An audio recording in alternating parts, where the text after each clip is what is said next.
Guys, deluded, YouTube's Lucas Torreira. I'm back again. Thank you very much for having me. Obviously, we've just beaten West Ham 3-1, and you've seen at this point, let me look at the camera quick.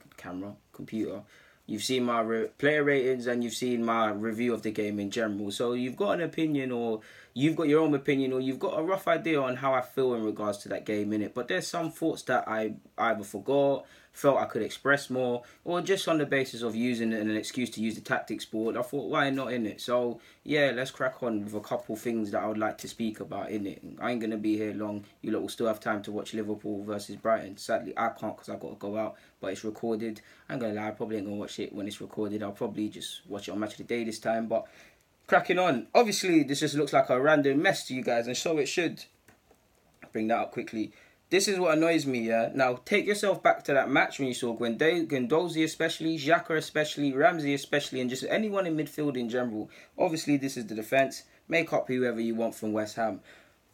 You see Liverpool do it, you see Spurs to a degree do it, and you see City do it. We need to start giving fouls away. I'm not advocating violent play, giving fouls away or just taking yellows or just fouling for the sake of fouling. Why? Because it disrupts play. If you remember Jose Mourinho, he was skilled at that. I remember one game, the second time he won the league at Chelsea in his second reign, there was one game, they were up against it against Stoke. His players were fouling. It fouled to the point where, again, this is an extreme example, but he fouled to the point where the medical team had to come on. And you could, Sky Sports actually picked up on it. You could see little things the players were doing, kicking the ball away, talking to the linesman, talking to the assistant, grabbing water, little things. If the ball, let's just say the ball's played between the back lines, someone bring him down, because you saw it today for the goal we conceded. Ironically, nobody's making the challenge. Xhaka, who was up here, decides to come back, but he's alone. Not that it's anything, because it's too late. You see a little. This is typically what happens. People are doubled up against. Bellerin can barely defend as it is. He's playing them all on side. He can't defend two men at once. So if the ball comes here, it's peak. Or like you saw, it came to Arnautovic. Backing off, Bellerin, backing off. It came to him, he struck, and he scored. So yeah, that is one thing that annoys me. And if I just show you guys another one that really annoys me.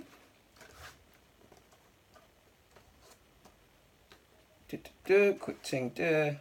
No, it was more. Apologies, people. I'm just fixing this up to show you. Look.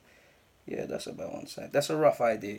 This is a rough idea, people, innit? This is a rough one. But this is what annoys me from set pieces especially. Now, if you look closely, tell me... Well, you can't tell me if I'm not holding it properly, but... you can see Bellerin's playing him on side. This is what annoys me, because you saw it wasn't just Bellerin to highlight him, but Monreal was guilty. Mustafi and Socrates were especially guilty of people running on their shoulders and running in behind and things like that, especially further up the pitch.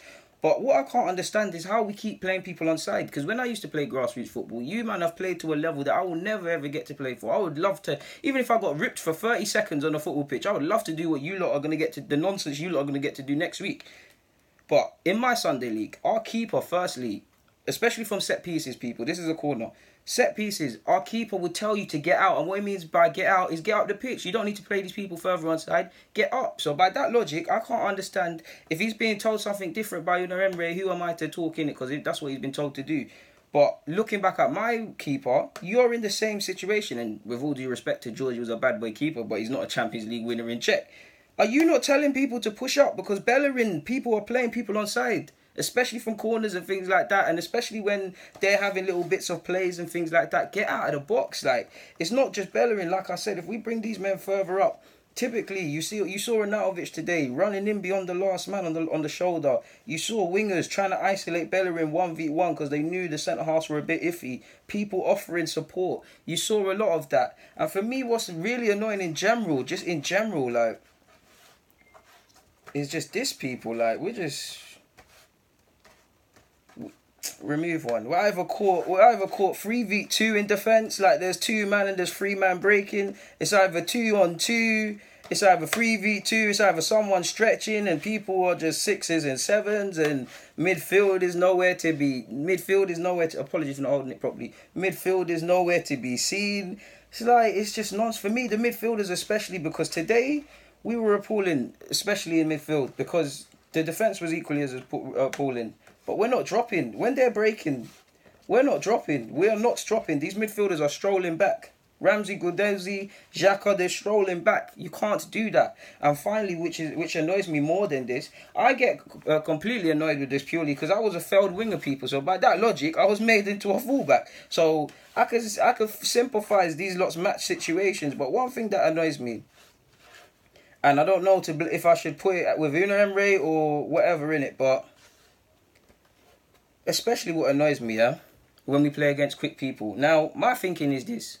Obviously, because of the way we like to play football and we need to, as a side, push up the pitch, you can see why our line's typically high in regards to our back line. You can see it in it. I don't agree with it, but you can see how you need it to. Because if it's not, if our midfield's gone and our midfield's gone and we haven't, you're going to see a gap. So I can understand it in it. I can understand it. But for me, with a streetwise approach, why are you going to, pardon me, better yet, make them real close, yeah? If he is fast, if I'm a centre-half, I'm not too short for that, but if I was a centre-half, yeah, and he is quicker than me, does it make sense me being level with him in a foot race? Because I can't outpace him. He's going to breeze me. Or does it make sense me doing this, people? Oh, man, I'm sweating. Dropping off.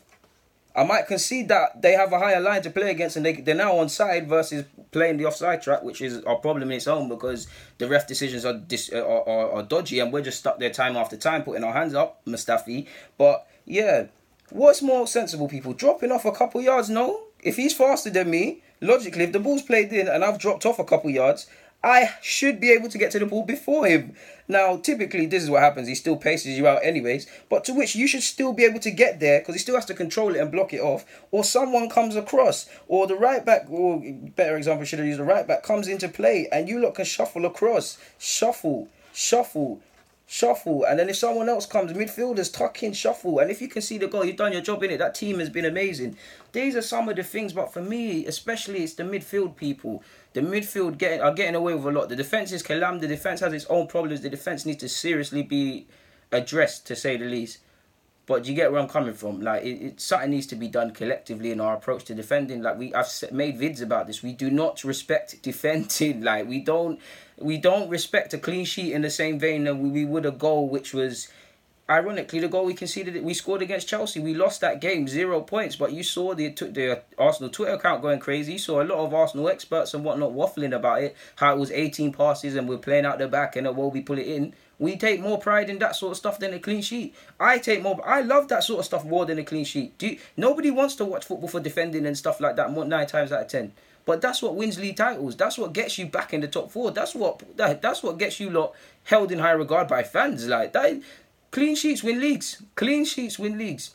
Defend dark arts win leagues. Look at Real Madrid. When it's slightly different because he's a midfielder. When they had Zidane and all them great players, they were great. But no Makelele, it's a myth. Like, do you get what I'm saying? There needs to be balance within the side, and it's going to take time. Hopefully, it's not going to be seen on a quick fix, but it is what it is, man. I haven't got nothing more to add. All I can say is thank you for sticking with me, guys. Deluded, getting a comment, subscribe, and do the rest if you've got anything else to add. And thank you for sticking with me, and stay safe, innit? Arsenal 3, West Ham 1. I'm out, people.